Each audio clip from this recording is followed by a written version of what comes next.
Today, December 11, is the optional memorial of Saint Damasus, the first Pope.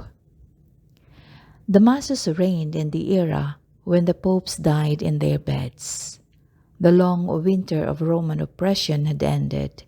The arenas were empty. Christians were still occasionally martyred, but not in Rome. The many popes of the 200s who were exiled, murdered, or imprisoned were consigned to history by the late 300s.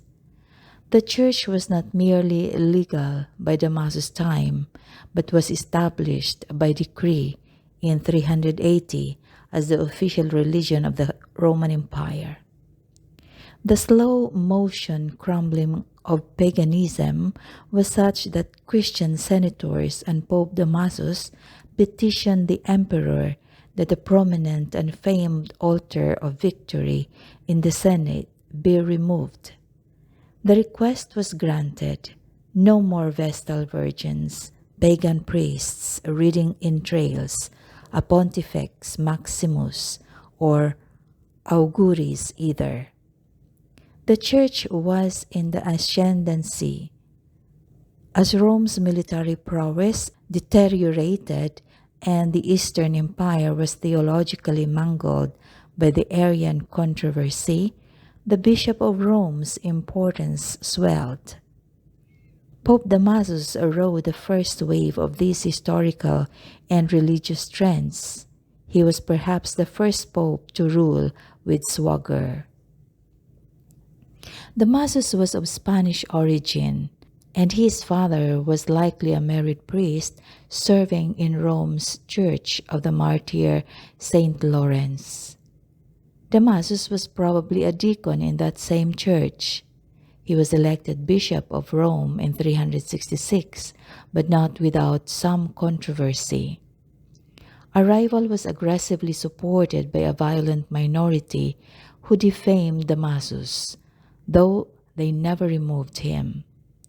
Damasus cared for theology and held 2 synods in Rome, one of which excommunicated the Arian Bishop of Milan, making way for Saint Ambrose to later hold that see. Pope Damasus also sent legates to the First Council of Constantinople in 381, which reiterated and sharpened the language of the creed developed at Nicaea in 325. Perhaps Damasus' greatest legacy is not directly his own. He employed a talented young priest scholar named Jerome as his personal secretary. It was Damasus who instructed Jerome to undertake his colossal, lifelong task of compiling from the original Greek and Hebrew texts a new Latin version of the Old and New Testaments to replace the poorly translated Old Latin Bibles then in use. The Vulgate, as Jerome's work is known, has been the official Bible of the Catholic Church since its completion. Rome's theological ascendancy made its bishop the empire's primary source and focus of unity.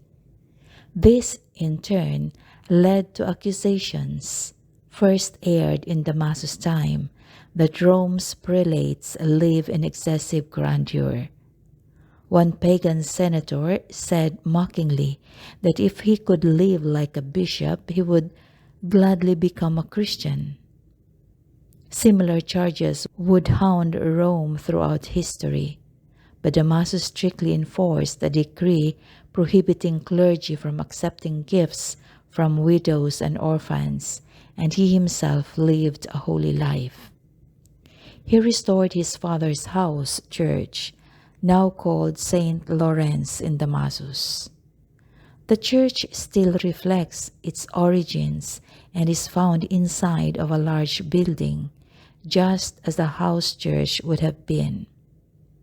Pope Damasus also left a beautiful legacy in Rome's catacombs, a legacy which has only been fully appreciated due to modern archaeological excavations. Damasus was very devoted to Rome's martyrs and embellished many of their tombs with brief Latin inscriptions. The papal crypt in the catacombs of St. Calixtus still houses the original marble slab engraved with Damasus' moving eulogy to the popes and martyrs entombed nearby. The epitaph ends with Damasus stating that although he wished to be buried in the crypt, he did not want to offend such holy remains with his presence.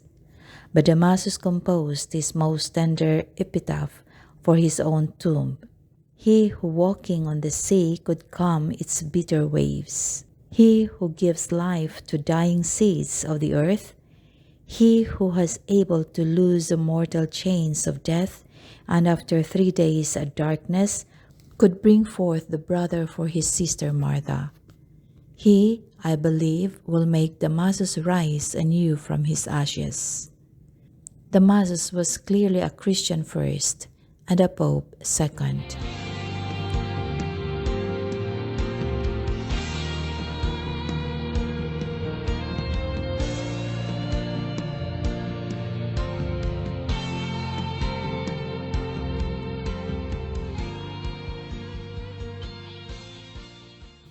Let us pray.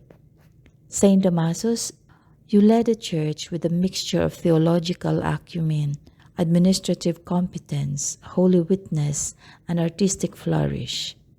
Intercede in heaven for all who exercise headship in the Church to lead her with attributes similar to your own.